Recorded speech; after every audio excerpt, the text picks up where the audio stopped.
Checking your reserve pay, Part 7, A Beginner's Guide to Verifying DOT, otherwise known as duty overtime.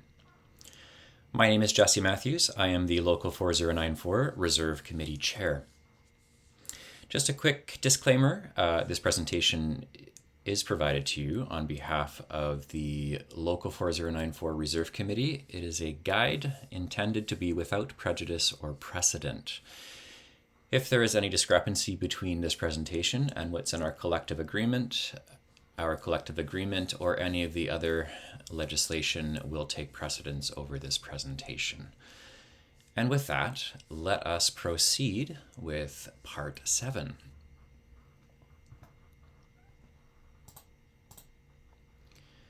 So just a quick little review here. In order to understand DOT, we have to remember that there are several key components involved in calculating a duty day in terms of its legal length in the first place. So by default, all of our duty days begin 1 hour prior to departure. For wide body flights and or flights with specific destinations, there is sometimes more than an hour prior to departure where we're required to show up. And that is paid out in what's known as a pre-post on our flight summaries. So it is involved for the purpose of calculating our duty days, but it is paid out slightly differently as far as flight time credit goes, but that is beyond the scope of this particular video.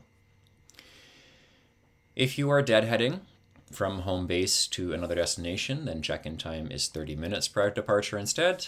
If you're away from base, then it's the actual time of departure to start your duty day. If you're on airport standby, then the beginning of that standby is when you start your duty day. In order to get up-to-date times for any flight, as far as when you are required to report for check-in, we advise you to go and look at EPUB in the availability and reporting for duty section, as this will cover all of the applicable check-in times and then all the applicable aircraft report times. And just a reminder, check-in is at your respective comm center. It is not at the aircraft. Your duty day end time, your checkout time, this is 15 minutes after the arrival of a flight. The exception to this is if you are deadheading, in which case if the deadhead is the last leg of the duty day, then your duty day ends immediately when your deadhead flight arrives.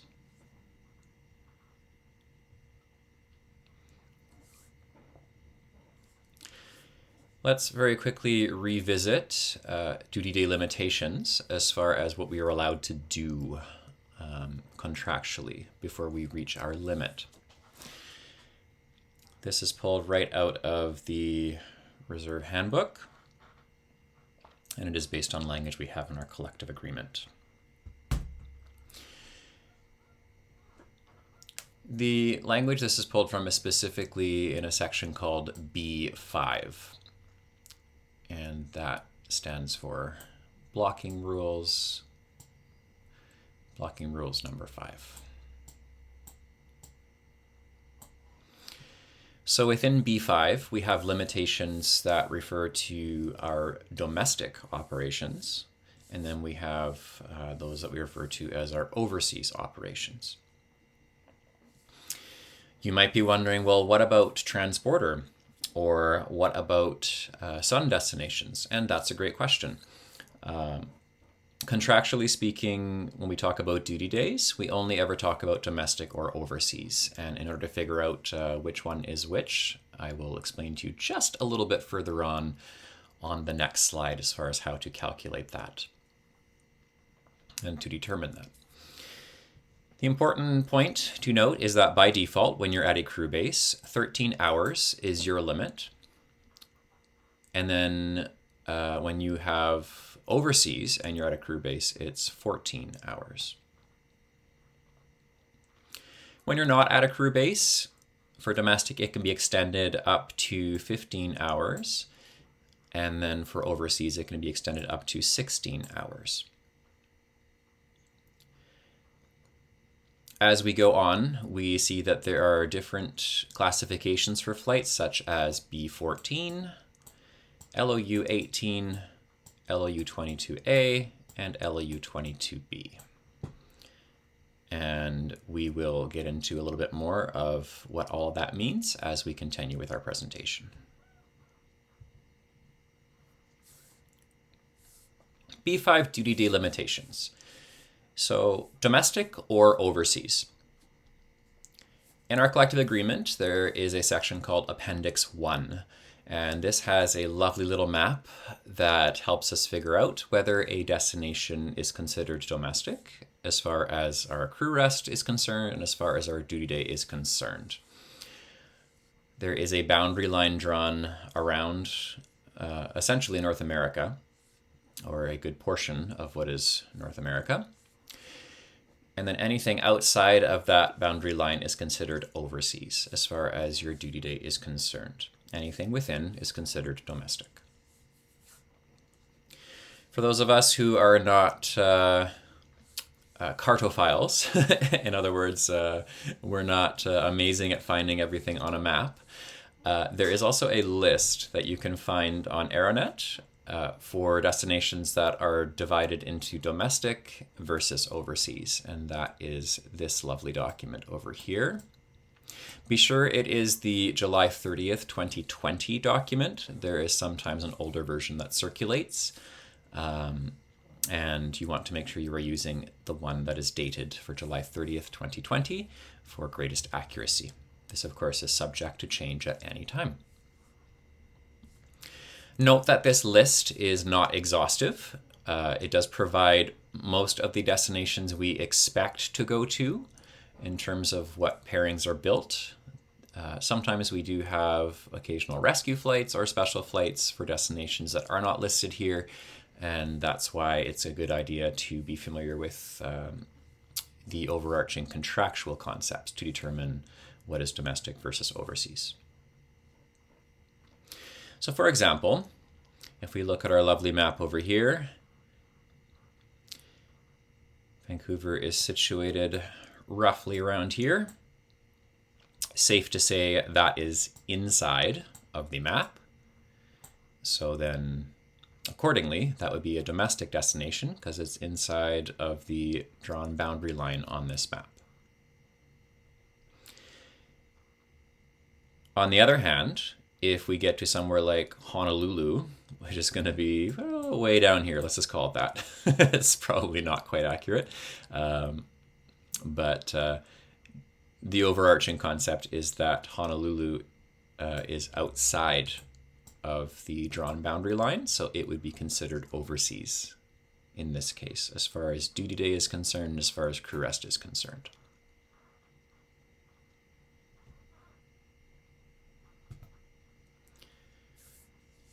So let's just take a couple of examples here. These are all pulled from my own schedule recently. For July the 1st, I had a pairing where I went from Vancouver to Toronto and then right back from Toronto to Vancouver. So I started my day in Vancouver. I went all the way into Toronto and then came right back to Vancouver. We can see that all of this is inside of the drawn boundary line on the map. None of it ever reaches outside of the boundary line. So on that basis, the duty day is a domestic duty day. There is no overseas involved contractually speaking. And then the other variable to figure out the limitation for the duty day is whether it involves crew bases or non-crew bases. And in this case, Vancouver, Toronto, Toronto, Vancouver, those are all crew bases. So accordingly, the limitation is 13 hours throughout the entire day. In other words, as soon as you get to 1301 or greater, you would be eligible for DOT.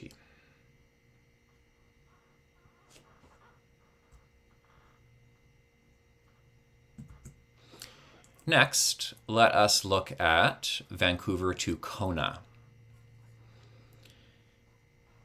The day starts in Vancouver. It then goes all the way out to Kona.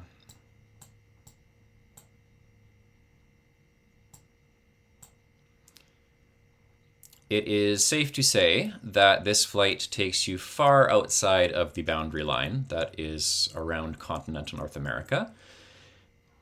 So whether it is Vancouver to Kona on the first day or Kona back to Vancouver on the next day, this is quite definitely an overseas pairing. So the limitation for this one is 14.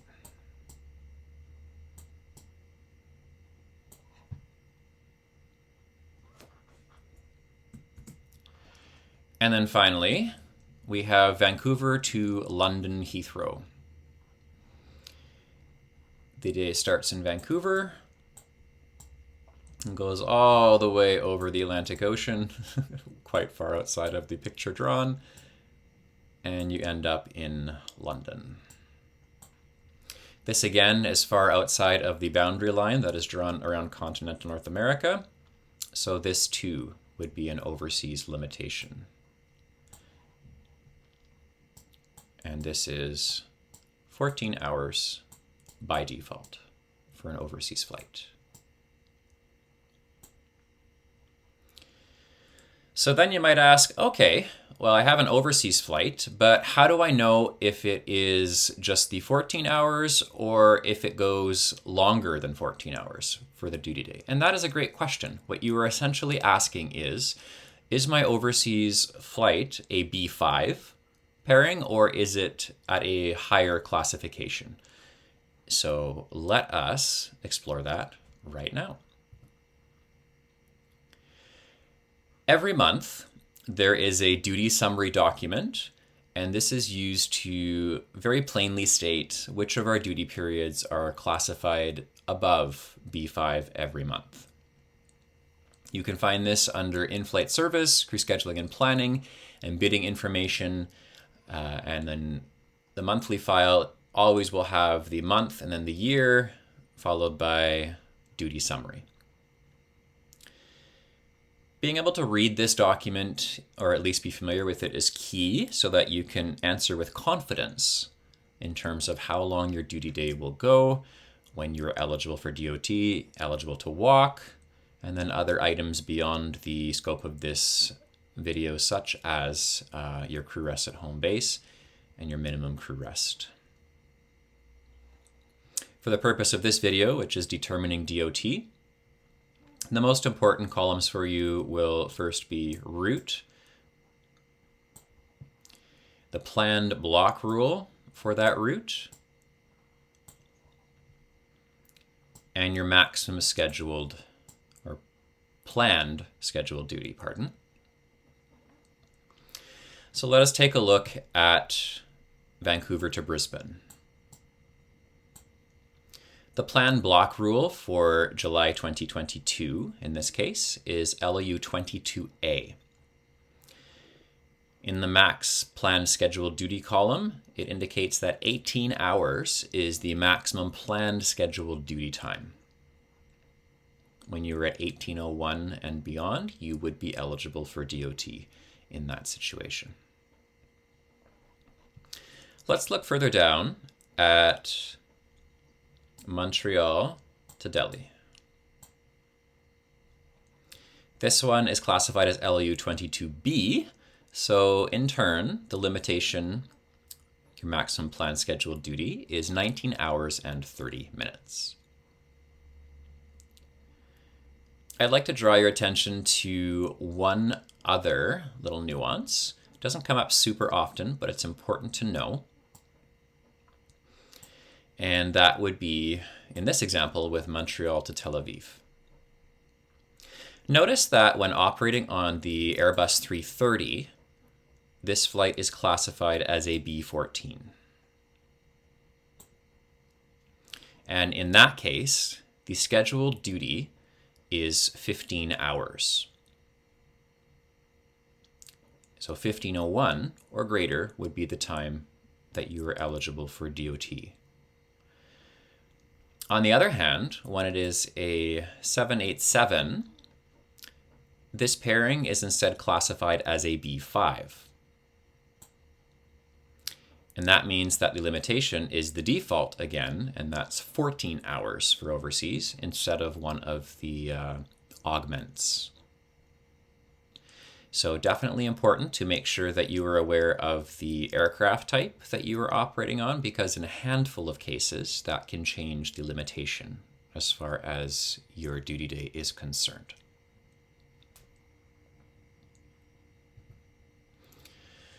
All right. B5 or higher. We'll just take a look at several example pairings from my own schedule. Just to make things easier, I have truncated the duty summary table, just so that it includes Vancouver pairings. Let's take a look first at the Vancouver to London Heathrow example I provided earlier.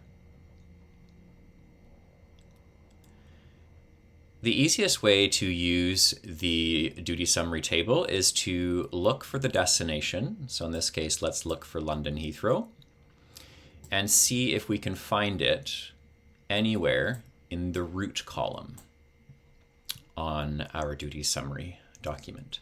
In this case, Heathrow is not listed in this document at all. So that means there is no exception to the rule as far as how long your duty day is supposed to go. That means that we look at our default in this case, and that would be 14 hours.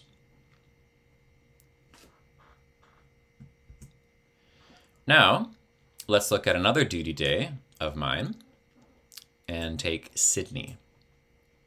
Sydney, Australia, I'm going to go and look for to see if it is under the route column. And indeed it is. Note that there are two different aircraft types in the duty summary document for this particular month. In both cases, the planned block rule is LOU 22A, so it doesn't make a difference whether it's on the 787 or the 777. In both cases, the limitation is 18 hours, and you can find the exact same thing in the Reserve Handbook reference as well, 18 hours. I had a fairly long duty day in this case of just about 17 and a half hours, but because of the augment, this was legal.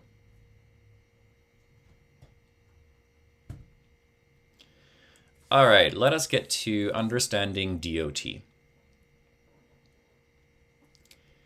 There are multiple questions to ask yourself whenever you are looking at a duty day to see if you are eligible for DOT. These questions we're going to ask ourselves is going to be to help you to determine when you're eligible for the purpose of your pay. As far as procedures related to speaking with crew scheduling, that is a topic for another video and is also addressed at length within our contract guide, which you can download from accomponent.ca/member-resources. As far as calculating your limitation for pay purposes, that is what we will cover right now. So question number 1 involves when you are at a crew base. So when you're at a crew base, the question to ask yourself is, do I spend any portion of my duty day at a non-crew base? If the answer to this question is no, then you're pretty much set. That means you're entitled to DOT at 1301 or more because all of your landings involve crew bases. I have domestic in square brackets because we only have domestic crew bases. So as an example, you start your day in Calgary, you go to Montreal,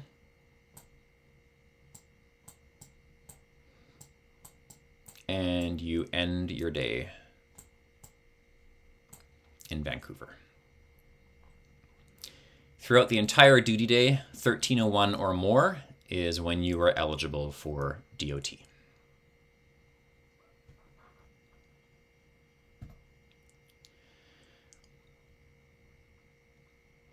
Now let's just say you do spend some portion of your duty day at a non-crew base. If this is the case, there is a second question to ask yourself.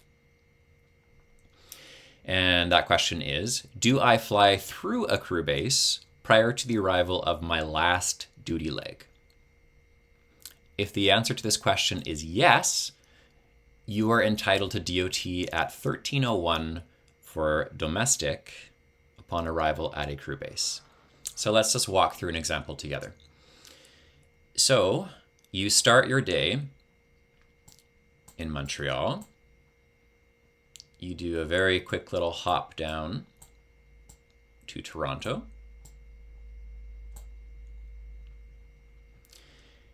And eventually, you finish your day in San Francisco. While you are here in Toronto, if you are projected at 1301 or more, you are eligible for DOT. Once you have left and you make your way to San Francisco, that would no longer be the case. But for this example, when you were in Toronto, after arriving there from Montreal, 1301 or more, and you're entitled to DOT. Using an overseas example,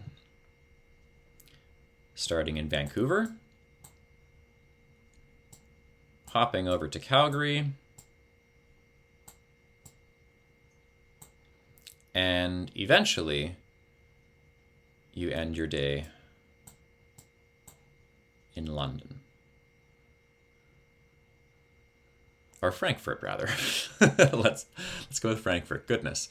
So while you are in Calgary, before you leave Calgary to head for Frankfurt, you're entitled to DOT at 1401 for overseas.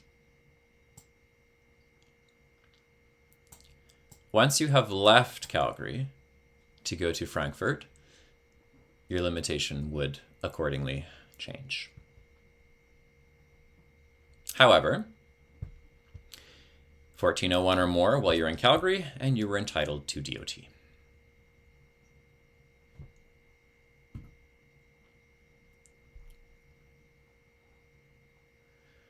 We're going to get a little bit more complicated here. So far, the questions we have asked is, do I spend any portion of my duty day at a non-crew base? Answer is yes. Next question is, do I fly through a crew base before the arrival of my last duty leg?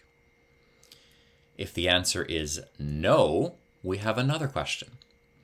And that question is, do I return to the same station from which I started my duty day? If yes, you are entitled to DOT at 1301 or more for domestic, or 1401 for overseas. Let's use an example. Domestic first. So you start your day in Calgary. For a portion of your day, you are down in Los Angeles, and you come back to Calgary. It's a perfect loop. You start and end at the exact same station.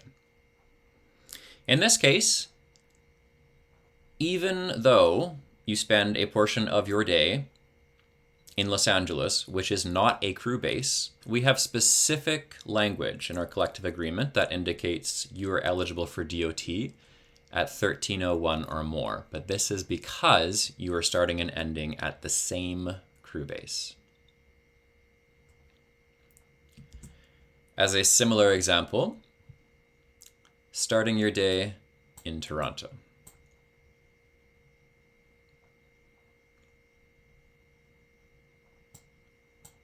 You spend a portion of your day going to Providenciales in Turks and Caicos. And you end your day coming back to Toronto. This is again a perfect loop where you start and end your day at the same station. So even though you spend some time in Providenciales during your day, the limitation is 14 hours. So no matter what, if you hit 1401 or more during that duty day, you are entitled to DOT.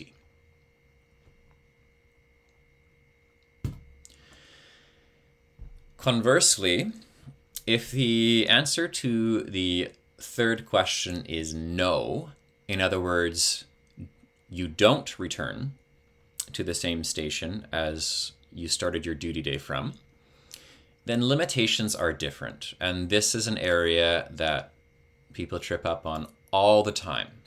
So I'm going to spend a little bit more time explaining this one. So let's just say, for a domestic example, you start your day in Calgary. You then spend a portion of your day in Los Angeles.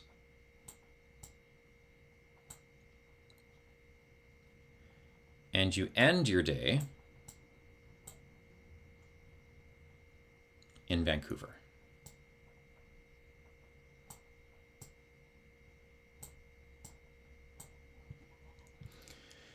So this is not a perfect loop. You don't start and end at the same base. You are going to a different base after being at a non-crew base during your day. So, while you are in Calgary, so while you are here, your limitation would be 13 hours. So you would be eligible for DOT at 1301 or more while you're in Calgary. As soon as you push back from the gate and you start moving away from the gate towards the runway and ultimately to Los Angeles, your limitation increases. It goes up from 13 to 15. So here in Calgary, 13. Along the way to Los Angeles, 15. In Los Angeles, 15. And finally, on your way to Vancouver, 15.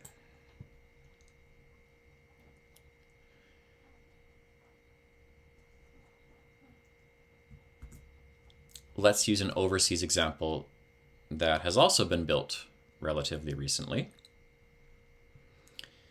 Start with Toronto.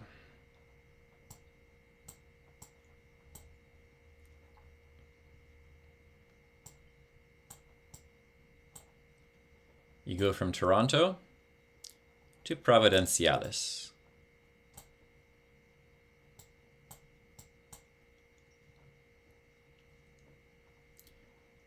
And then eventually, you go from Providenciales to Montreal.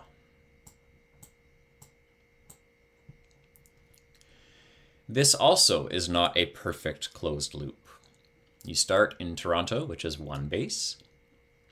You spend some time at an overseas outstation, that would be Providenciales, and you then return to Montreal, which is a different base. So while you are in Toronto, your limitation is 14. As soon as you push back from the gate and start making your way for the runway and ultimately for Providenciales, the limitation increases to 16. While you are in Providenciales, the limitation is 16. And ultimately en route to Montreal, the limitation remains 16.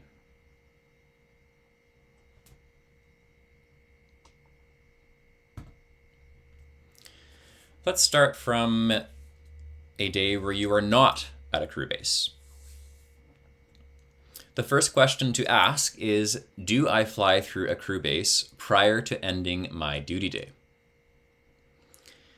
If the answer to this question is yes, you are entitled to DOT at 1301 for domestic flights while you are at a crew base mid-duty day. If it is an overseas duty day, then you're entitled to DOT at 1401 or more while you are at a crew base mid-duty day. So let us use the examples here to illustrate this point. So you start your duty day in San Francisco, which is of course not a crew base. You then go to Toronto from San Francisco, and ultimately end your duty day in Montreal.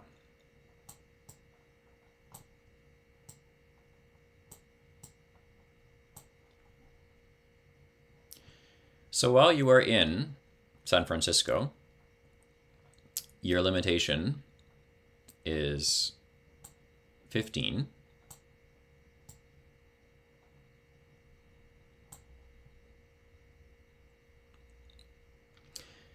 But as soon as you push back and head towards the runway,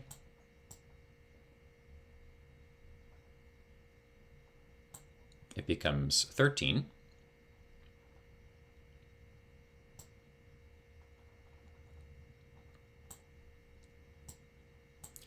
It's 13 in Toronto,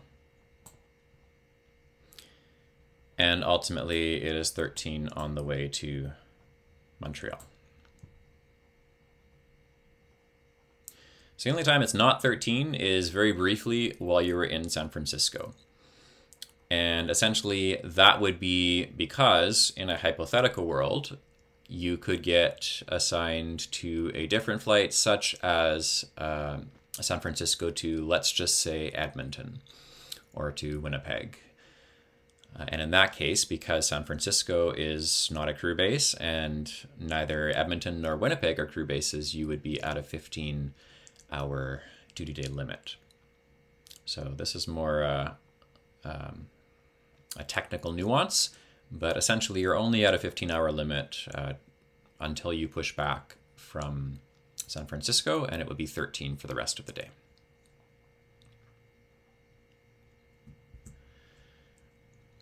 Let's use an overseas example where you start your day at London Heathrow. You take a nice little stop in Calgary,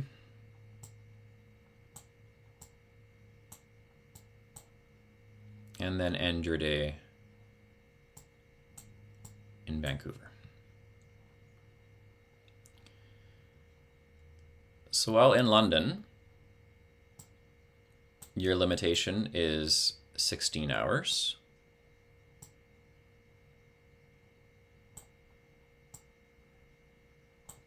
But as soon as you push back from the gate and head for the runway, your limitation becomes 14.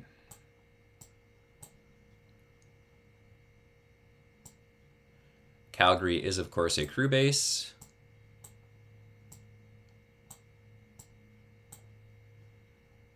$14 remains limit there, and then 14 en route to Vancouver as well.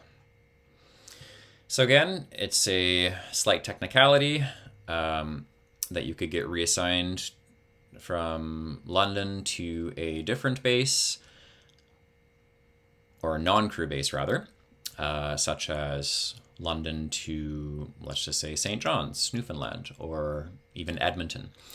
And in those cases, because they're not crew bases, you would be at 16 for more than just your time at London Heathrow. But in this case, going to Calgary and then Vancouver, those are both crew bases. So as soon as you push back from London, you would have your limitation lowered from 16 to 14. All right.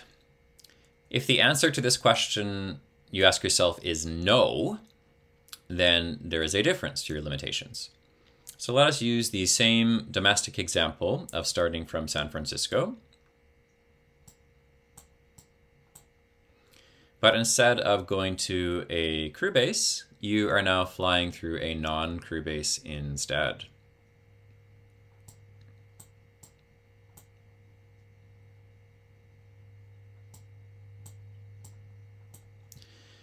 So you start in San Francisco and you go to Ottawa.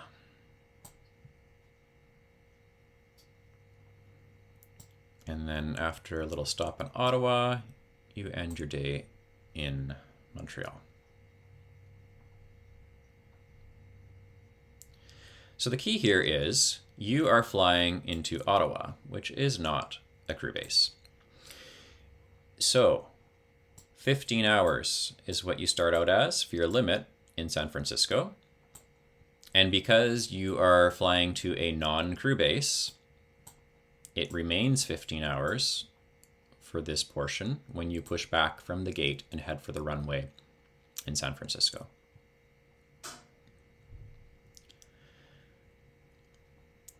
When you are in Ottawa and you are waiting for your next flight, because it is not a crew base, it is still 15 hours for your limitation,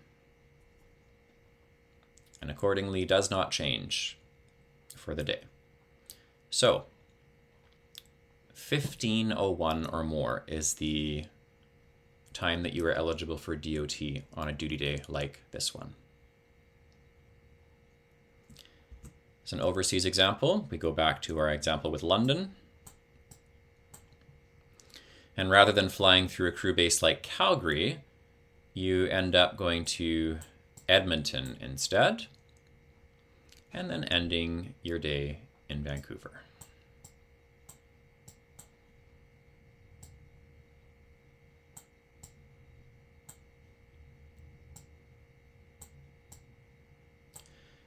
In London, as an overseas outstation, 16 is the limitation for the duty day. Edmonton is, of course, not a crew base.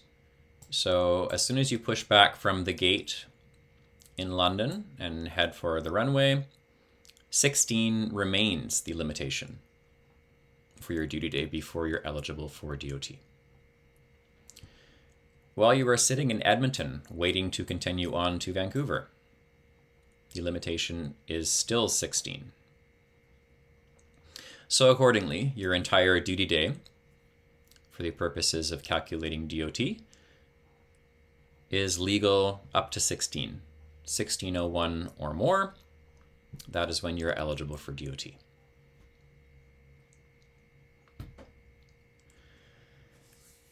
So, with all of that reviewed, let us take a look at an example pairing and see if we are eligible for DOT or not in this case. So let's take all the principles that we have covered and apply them. We start in Vancouver.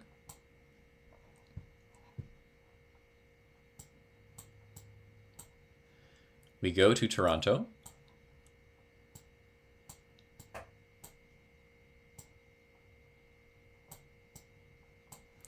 And after a brief time in Toronto, we come back to Vancouver.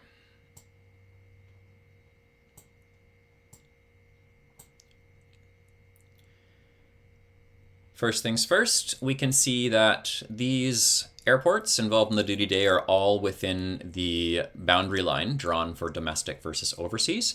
So we know we are not dealing with an overseas situation here as far as our duty day limitations are concerned. That means the duty summary file is not applicable in this scenario. We will not need to look at any of the overseas limitations as far as this pairing is concerned. So the only questions to go through are the ones that we mentioned before. The very first question that we covered was whether we spend any time at a non-crew base in our duty day. The answer to that question is no, which means it's the only question we have to ask ourselves, and that makes the limitation 13 hours. If we look at our duty day here, it is safe to say that this duty day exceeded 13 hours, so we would be eligible for DOT in this situation. Let's look at the next example. Vancouver to Kona.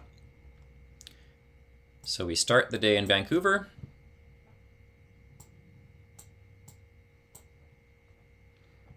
And we end the day in Kona.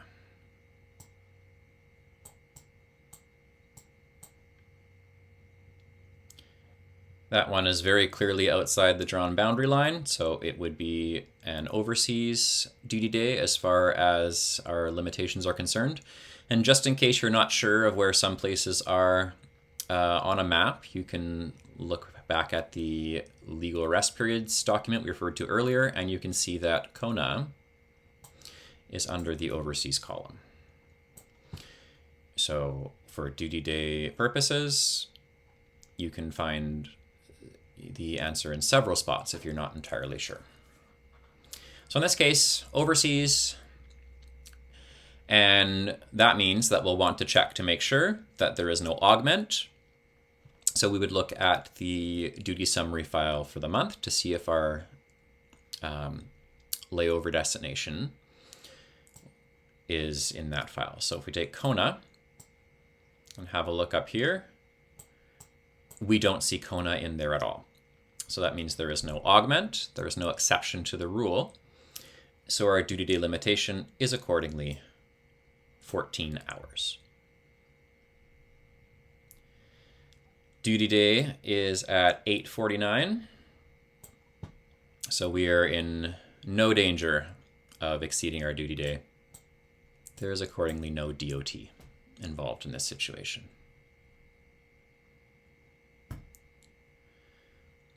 Now let us take another example. The day starts in Vancouver.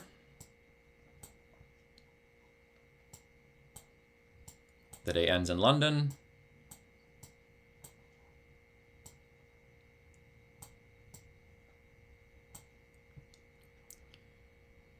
So we know, in this case, that because we go outside of the drawn boundary line, that this is an overseas destination.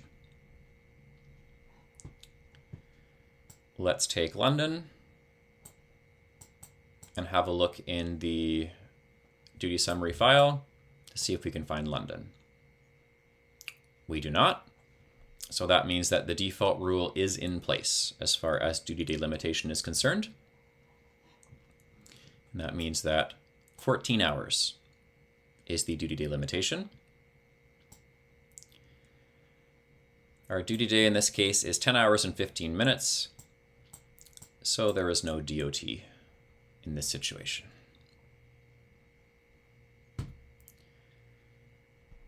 Let's have a look at one more example.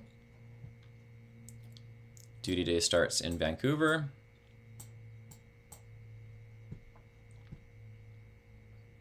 Let's put Sydney way down here. And you end your day in Sydney.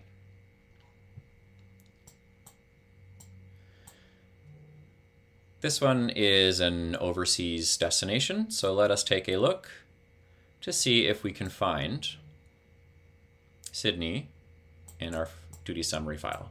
And we do. So there is an augment. That means that there is an exception to the rule as far as the duty day limitation for this particular duty day. As we noted earlier on, there are two different aircraft types provided for Vancouver, Sydney in this particular example. And in both cases, LOU 22A is the planned block rule regardless, so it does not change the answer. Whether it was a 787 or a 777, the answer is the same in this case. So if we look under the maximum planned scheduled duty, we can see that it is 18 regardless. Note that we are at 17 hours and 24 minutes in this duty day. And this is why it's important to know that there are augments that do affect how long we can be on duty. Because if we were looking at standard B5 rules, you would think, oh, 14 hours. But in this case, that's not correct, because there is an exception to the rule here with the augment, and instead it is 18 hours. So there is no DOT applicable to this pairing either. Although it was a very long duty day, there is no DOT to be paid in this case. So now let us cover where to check on your flight summary that you have been paid for your DOT when you are eligible. So you'll want to look under the desk column, and that is short for description. You can find that in this portion of your flight summary. It is underneath flight information. You will see the phrase duty extend, and that is the way that it is indicated that you'll be paid DOT for a particular duty day.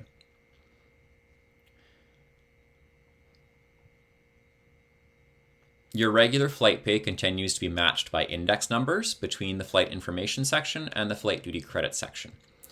So for example,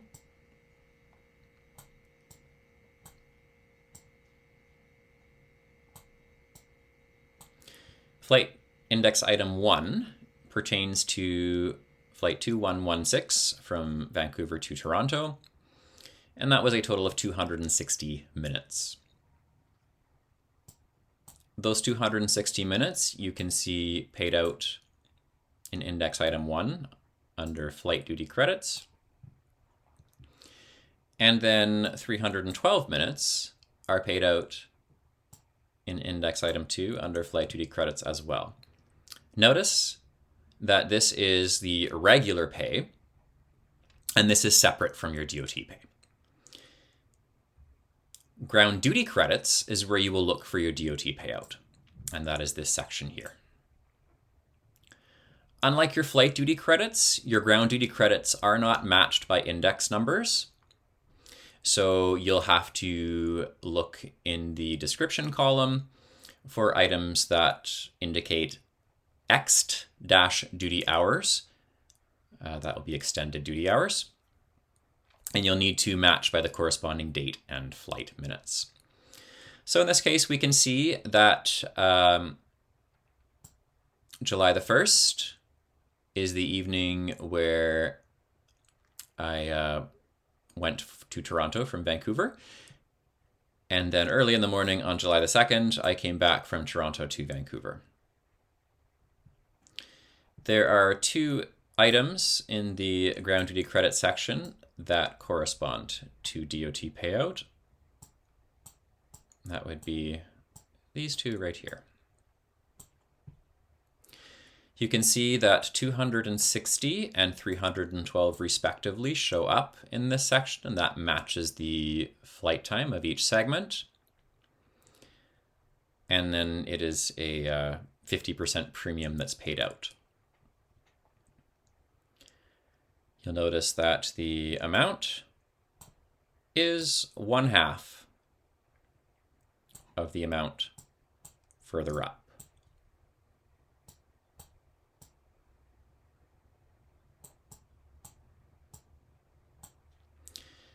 So $189.89 is what I earned in regular pay. And then I got an additional $94.94, and that was paid as a premium. And that was for DOT. Similarly, with the second flight leg, I got $227.86 as my regular pay, and then I was given $113.93 as my DOT premium, and that's listed under ground duty credits as well. I hope this was helpful for you and provides a little more insight into first how to calculate your eligibility for DOT, and then how to quickly check your flight summaries to ensure your DOT has been paid out. Thank you, and we'll see you next time.